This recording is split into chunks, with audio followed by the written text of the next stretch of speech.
खानदान मुसलमान था, माँ का नाम भी मुसलमान था, बाप का नाम भी मुसलमान था। पैदा हुए तो अब्बा मौलवी साहब को पकड़ कर लाए, आजान हो गई, खतना हो गया, खाने पीने लगे, लेकिन हमने इस्लाम को अपनी जिंदगी में जगह नहीं दी।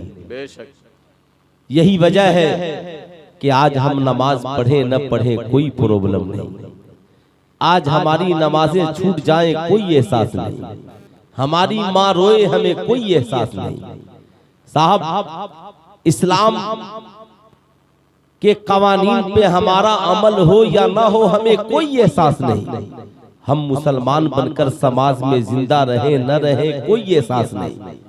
इस्लाम को मिटाने के लिए सारी दुनिया हमलावर हो जाए मगर हमें कोई एहसास नहीं, इसलिए कि ना हमने इस्लाम को फैलाया, ना ही हमने इस्लाम को मेहनत से पाया है। मगर पूछो हजरत बिलाल हबशी से, जिन्होंने इस्लाम को विरासत में नहीं पाया, इस्लाम को बड़ी मुश्किल से पाया था, इस्लाम को बड़ी मोहब्बत से पाया था, इस्लाम को बड़ी मेहनत से पाया था। सीने पे चक्की है मगर बिलाल इस्लाम छोड़ने को तैयार नहीं है, सीने पर पत्थर है मगर बिलाल इस्लाम छोड़ने के लिए तैयार नहीं है। जमाना उनके मुंह में धुएं दे रहा है फिर भी इस्लाम छोड़ने को तैयार नहीं है। उनका आका बनी उमैया कहता है, अगर इस्लाम पे कायम रहोगे तेरी जान ले लूंगा। तो बिलाल हबशी कहते हैं, जान देना आसान है मगर जो इस्लाम बड़ी मुश्किल से मिला है इसे छोड़ना आसान नहीं है, इसे छोड़ना आसान नहीं है। मगर आज कभी आपने सोचा, मैं ये नहीं कहता, हमारे जलसे पूरी रात नारों में गुजर जाते हैं और साहब हमने इसी को कामयाबी समझ लिया। हजरते उमर इब्ने खत्ताब का जमाना है,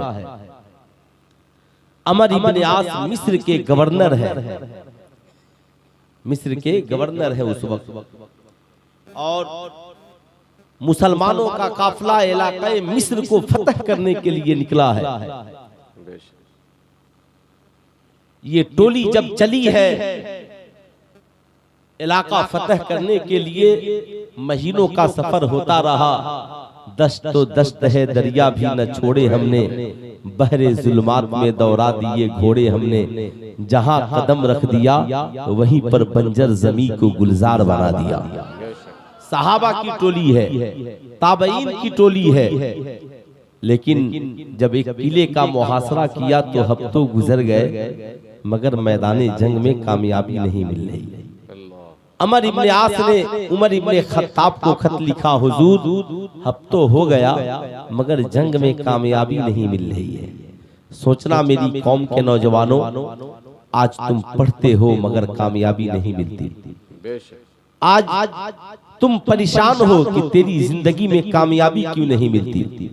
लेकिन दो तीन बातें बस मैं बताऊंगा, अगर मौका मिले तो इसे कहीं डायरी में नोट कर लेना, वरना आधी तूफान में खिताब तो बहुत हो चुके और मैं करूंगा भी नहीं, चाहे उसके लिए कुछ भी हो जाए। मुझे इस बात पर फख्र नहीं कि मैं कहाँ खिताब करता हूँ, लेकिन इस महीने में मैंने 4 दिन सिर्फ घुसी में तकरीरें की और वहां के जलसे मुझे बहुत पसंद है। वजह यह है, एक खतीब और एक शायर, और वहां सुनने वाला भी आलिम, सुनाने वाला भी आलिम, घर में रोटियां पकाने वाली भी आलिमा। ऐसे माहौल में वहां पर बहुत संजीदगी के साथ खिताब होता है। हजरत अमर इब्ने आस ने खत लिखा उमर इब्ने खत्ताब से, हुजूर आखिर हमें कामयाबी क्यों नहीं मिल रही है। उमर इब्ने खत्ताब ने जवाब लिखा, उमर इब्ने आस मुजाहिदीन इस्लाम को जमा करो और पूछो कि तुमसे आका की कोई सुन्नत तो नहीं छूट रही है।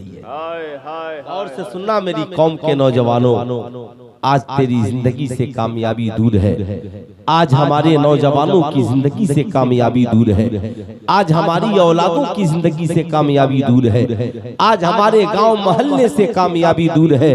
लेकिन हजरत अमर इब्ने आस को जब उमर इब्ने खत्ताब ने जवाब लिखा तो अमर इब्ने आस मुजाहिदीन इस्लाम को जमा करते हैं।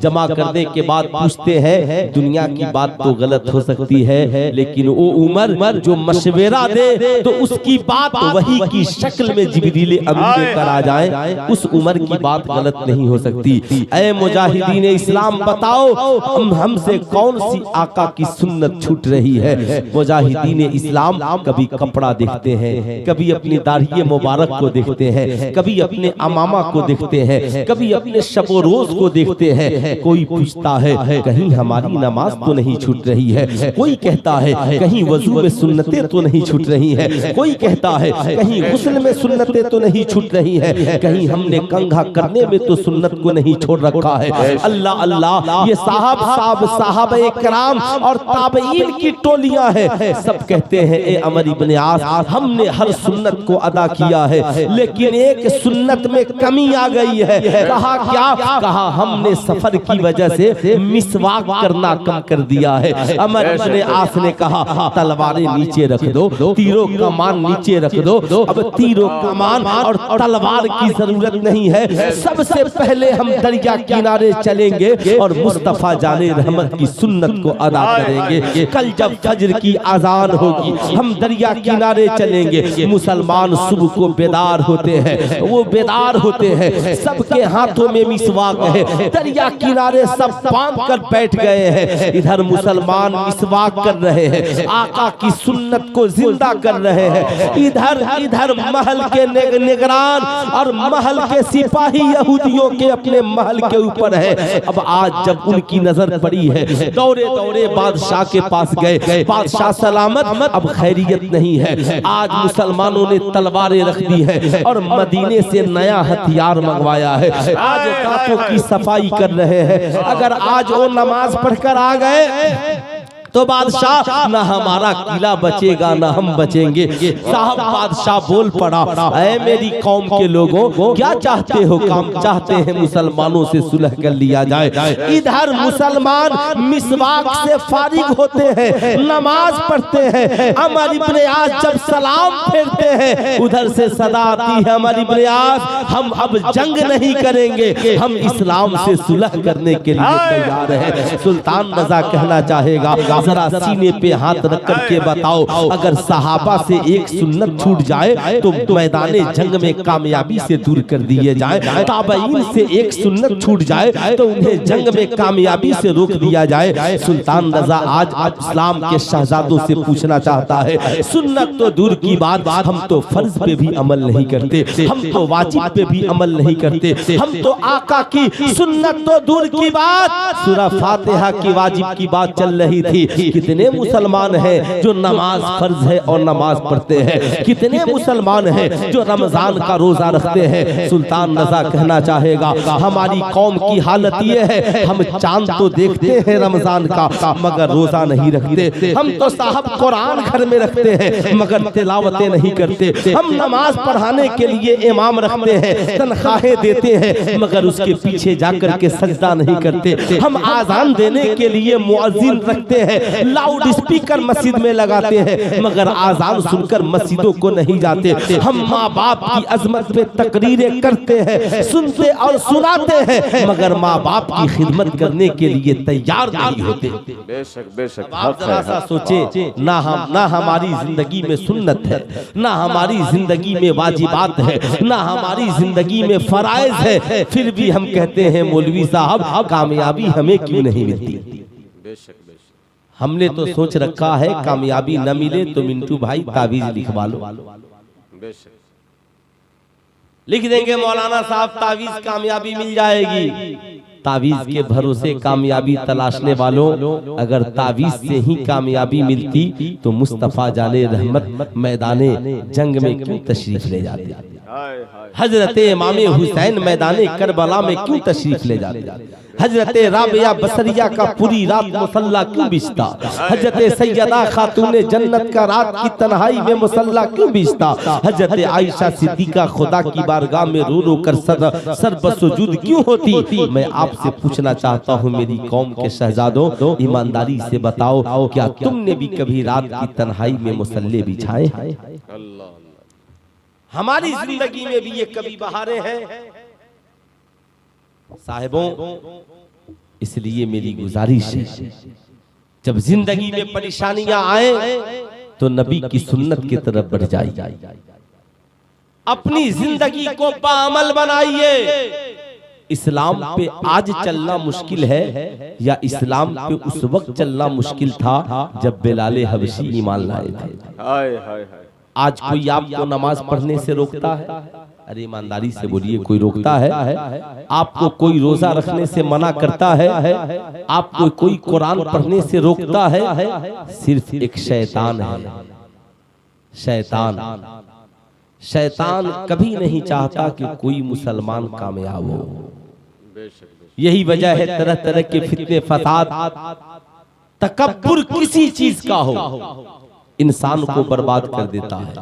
वो चाहे इल्म का तकब्बुर हो, खानदान का तकब्बुर हो, हसब नसब का तकब्बुर हो, हुस्न जमाल का तकब्बुर हो, पैसे का तकब्बुर हो। तकब्बुर जिसके अंदर आ गया समझ लो तबाही उसके कदमों में आ गया। इसलिए जिंदगी में कभी तकब्बुर न करना, जिंदगी में कभी गुरूर न करना। इस्लाम के शहजादों, तुम कॉलेजों में पढ़ते हो, स्कूलों में पढ़ते हो, मदरसों में पढ़ते हो। ये जो जवानी के दिन है ना, ये बड़े संभालने के दिन है। अगर तूने जवानी को संभाल लिया तो तेरा बुढ़ापा लाजवाब हो जाएगा। तूने इस जवानी की कद्र कर ली, इस्लाम के शहजादे और शहजादियों, समझ लो तेरे बाप का घराना भी बाइज्जत हो जाएगा और तेरा ससुराल भी बाइज्जत हो जाएगा। शर्त यह है जवानी की कद्र करो। हजरत सलाहुद्दीन अय्यूबी का नाम कितने लोगों ने सुना है? मुझे उम्मीद है जो भी मुसलमान है सलाहुद्दीन अय्यूबी को जरूर जानता होगा। हजरत सलाहुद्दीन अय्यूबी को मिस्र का गवर्नर बनाया गया। सलाहुद्दीन अय्यूबी मिस्र के गवर्नर बनकर के जब तशरीफ ले गए तो मिस्र के वजीरों ने सलाहुद्दीन अय्यूबी का इस्तकबाल किया और कहा, इस सलाहुद्दीन अय्यूबी आप लंबे सफर से आए हैं, कुछ खा पी करके आराम कर ले, चूंकि आप गवर्नर हैं, फिर बाद में काम शुरू होगा। हजरत सलाहुद्दीन अय्यूबी कहते हैं, मैं इस लायक नहीं था कि मुझे गवर्नर बनाया जाता, लेकिन मुझे गवर्नर बना दिया गया तो अब मेरी जिम्मेदारी और बढ़ गई है। ये अमामा के लायक मैं नहीं था, जैसे आजकल जिसे देखा वही अमामा बांध करके घूमने लगा। मैं कहता हूँ अमामा नबी की सुन्नत है, मगर जरा उसकी कद्र भी होनी चाहिए, जरा उसकी इज्जत भी होनी चाहिए। सलाहुद्दीन अय्यूबी कहते हैं, इस पोस्ट ने, गवर्नरी के ओहदे ने मेरे ऊपर बोझ को बढ़ा दिया है, मुझे वहां ले चलो जहां मेरा फर्ज मेरा इंतजार कर रहा है। सलाहुद्दीन अय्यूबी जो ही महल में दाखिल हुए, गवर्नर हाउस में देखा हसीनो जमील लड़कियां खड़ी हैं और फूल उनके कदमों में निछावर करके बिछाती चली जा रही है। सलाहुद्दीन अय्यूबी ठहर गए। ठहरने के बाद आए लोगों, ये बताओ सलाहुद्दीन अय्यूबी की राह में फूल क्यों बिछा रहे हो? कहा हुजूर ये आपके इस्तकबाल में। कहा सलाहुद्दीन अय्यूबी फूलों को मसलने नहीं आया, सलाहुद्दीन अय्यूबी फूलों की हिफाजत करने के लिए आया है। सुल्तान रजा आज आपसे पूछना चाहता है, क्या पैगाम दिया सलाहुद्दीन अय्यूबी ने? हम फूलों के मसलने वाले नहीं, आज किसी की बेटी फूल की तरह है, तुम कैसे उसकी इज्जत मसलने की फिक्र करते हो? कैसे उसकी इज्जत तो आप लूटने की फिक्र करते हो? कभी तुमने सीने पे हाथ रख करके सोचा है? नारे हमें बहुत याद है, जज्बात हमारे पास बहुत है, लेकिन कभी एहसासात को जिंदा कीजिए। कहा सलाहुद्दीन अय्यूबी ने, इन फूलों को न बिछाओ, मेरे सामने से हटाओ। फूले बिछाने वाले, इससे ज्यादा बेहतर था कि दुश्मन इस्लाम की लाशें हमारे सामने बिछ जाती तो सलाहुद्दीन अय्यूबी के दिल को सुकून मिलता। सुनो, जानना चाहते हो सलाहुद्दीन अय्यूबी ने कहा, इन लड़कियों का गवर्नर हाउस में क्या काम है? कहा, हुजूर, अब तक जितने बादशाह रहते थे ये लड़कियां उनकी खिदमत करती थी। कोई चाय ला कर देता, कोई पान ला कर देता, कोई पानी ला कर देता। कहा सलाहुद्दीन अय्यूबी ने, ऐ मेरे वजीरों, इन लड़कियों को महल से अपने घर पर इज्जत भेज दो और इनके लिए वजीफा मुकर्रर कर दो जिनका कोई कमाने वाला नहीं है। सलाहुद्दीन अय्यूबी की हवेली में और इस सलाहुद्दीन अय्यूबी की हवेली में और गवर्नर हाउस में लड़कियों की जरूरत नहीं है। अल्लाह ने निकाह के जरिया जायज तरीके से औरतों के मिलने का रास्ता निकाल दिया है,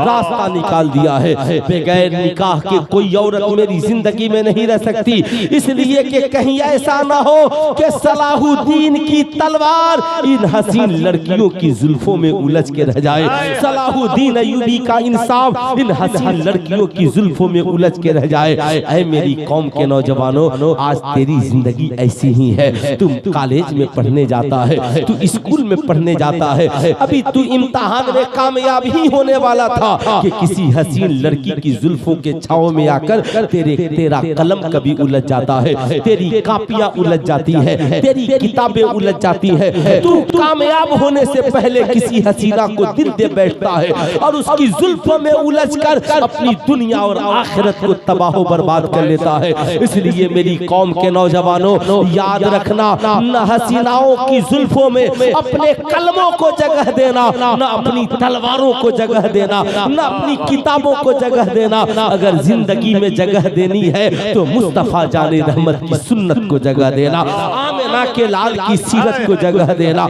जिंदगी में जगह देनी है तो इल्म को जगह देना, किताबों को जगह देना, कॉपी और कलम को जगह देना, ताकि कौम में हीरांझा और मजनू की जरूरत नहीं, इस कौम को फिर से सलाहुद्दीन अय्यूबी की जरूरत। नारे तकबीर, नारे रिसालत, मोहसिन इंसानियत कॉन्फ्रेंस, हजरत अल्लामा मुफ्ती सुल्तान रजा साहब किबला सीवानी, नारे तकबीर।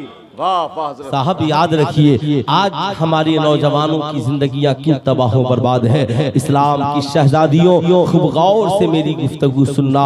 आज तेरी दुनिया उजाड़ने वाले करोड़ों लोग आबाद हो चुके हैं। आज सोशल मीडिया के जरिया, इलेक्ट्रॉनिक मीडिया के जरिया, प्रिंट मीडिया के जरिया औरतों को बहलाने फुसलाने की कोशिशें की जा रही है, तेरे समाज को बिगाड़ने की कोशिशें की जा रही है, तुझे तबाह बर्बाद करने का मिशन बनाया जा रहा है। सुल्तान रजा लच्छेदार तकरीरें तो कर सकता है, लताइफ तुझे सुना सकता है, हंसा खिलाकर तुझे लोट-पोट कर सकता है, लेकिन मैं तुझे बताना चाहूंगा ये हंसी की महफिलें चंद मिनट के लिए हमारी महफिलों को कामयाब तो कर सकती हैं, लेकिन आओ जरा उस राबिया बसरिया के पास, आओ जरा उन अल्लाह के वलियों के पास, आओ आओ। इस्लाम ने क्या कहा? इस्लाम ने जो पहला पैगाम जमाने को दिया, कहा ए लोगों, अगर तुम मुसलमान हो गए हो, साहबे ईमान हो गए हो, तो तलबुल इल्मे फरीज़तुन अला कुल्ले मुस्लिमीन व मुस्लिमा। इल्म हासिल करना, शिक्षा ग्रहण करना,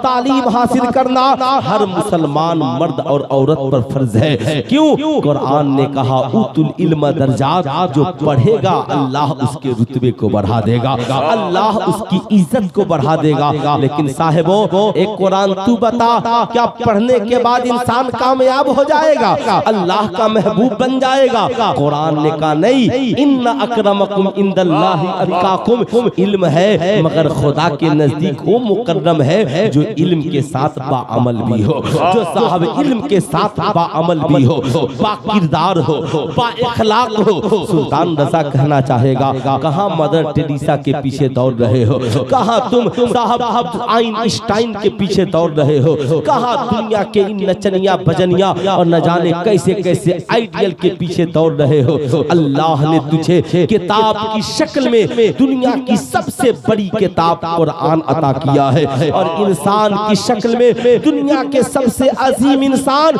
मोहम्मद रसूलुल्लाह को तुझे अता किया है। मैं पूछना चाहता हूँ, अगर इखलाक देखनी हो तो नबी के इखलाक को देखो, किरदार देखना हो नबी के किरदार को देखो, इल्म का मामला हो नबी के इल्म को देखो, साहब दौलत का मामला हो मुस्तफा जाने रहमत की जिंदगी को देखो, हुस्न जमाल का मामला हो आमिना के लाल की जिंदगी को देखो। न उनसा कायनात में कोई हसीन है, न उनसा कायनात में कोई साहब इखलाक है, न उनसा कायनात में कोई साहब किरदार है।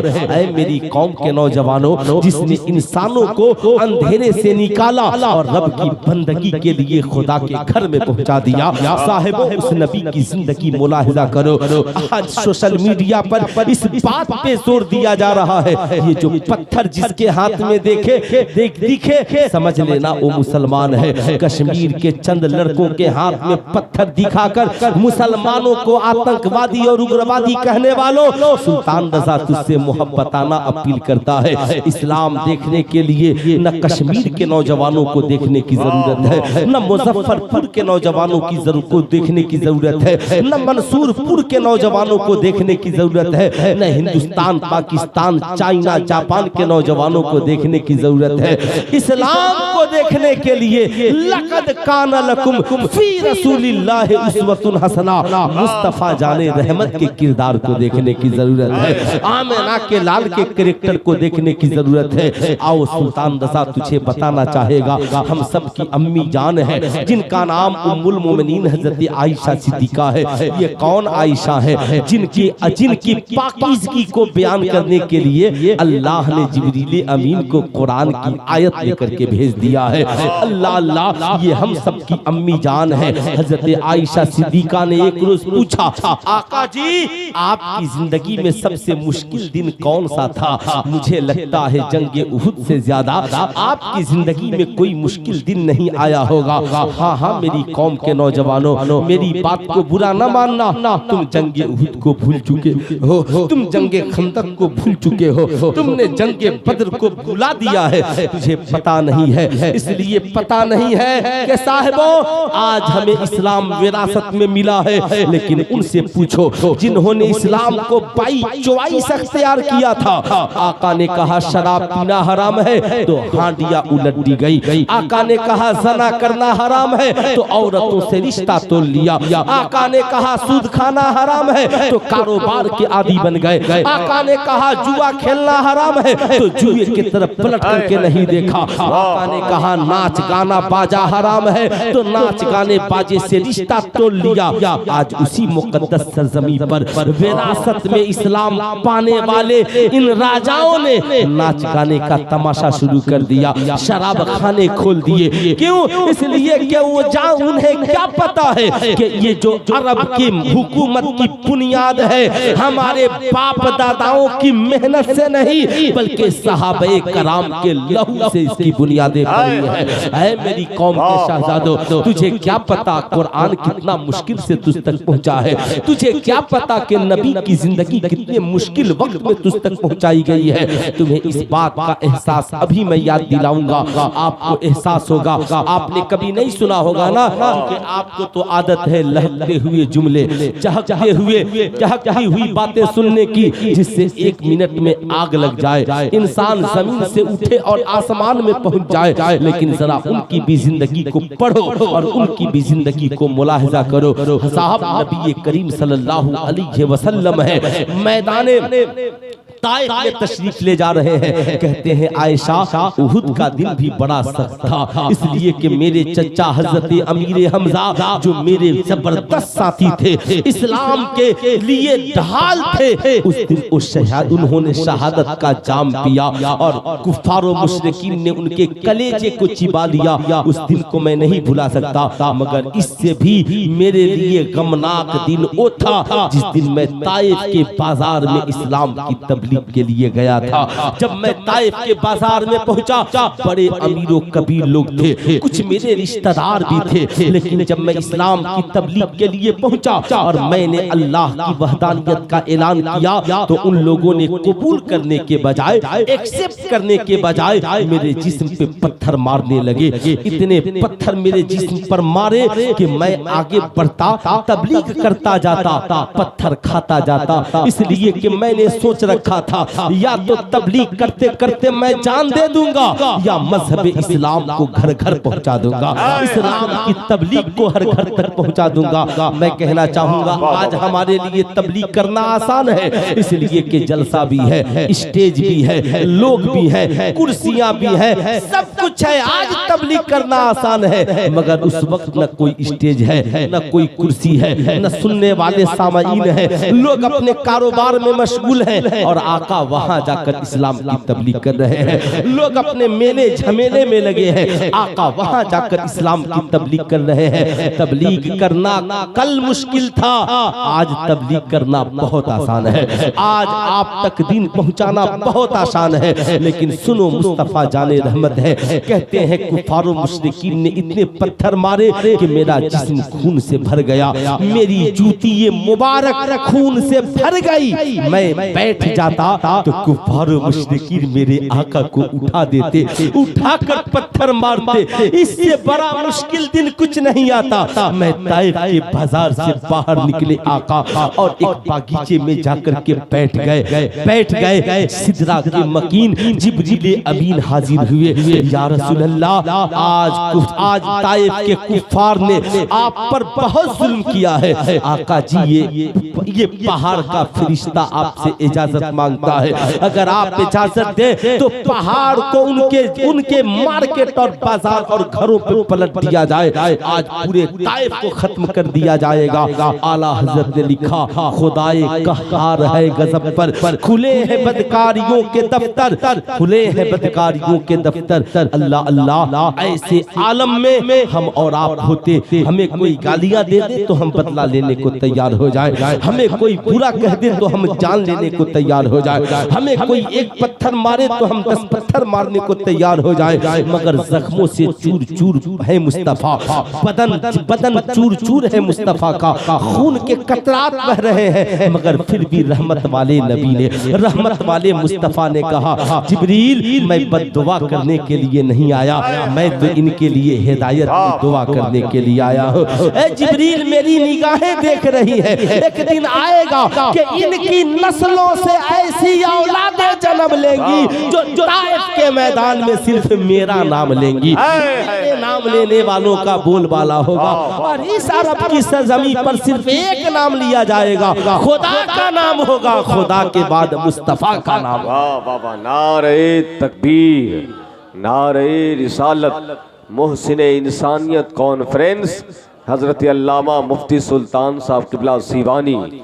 इस्लाम के शहजादों, सुनो सुनो, पत्थर कुफार के हाथ में है, पत्थर खाने वाले मुस्तफा है। इसलिए आज की सोशल मीडिया से लेकर प्रिंट मीडिया तक, ये जहर आलूद मीडिया तक को सुल्तान रजा पैगाम देना चाहेगा। ऐ लोगों, जिनके हाथों में तुमने पत्थर देखे हैं, इससे इस्लाम का कोई वास्ता नहीं। पत्थर जिस्मों पे मारना ये इस्लाम की पहचान नहीं। पत्थर खा कर हिदायत की दुआ देना ये इस्लाम की पहचान है, ये नबी का तरीका है, ये नबी का सलीका है, ये आमिना के लाल का किरदार है। इसलिए इस्लाम के शहजादों, आज के इस जलसे से पैगाम लेकर जाओ, हमें पत्थर मारने वाला नहीं बनना है, बल्कि हमें मजलूम बनकर भी नबी के किरदार को हर आंगन तक पहुंचाने वाला बनना है।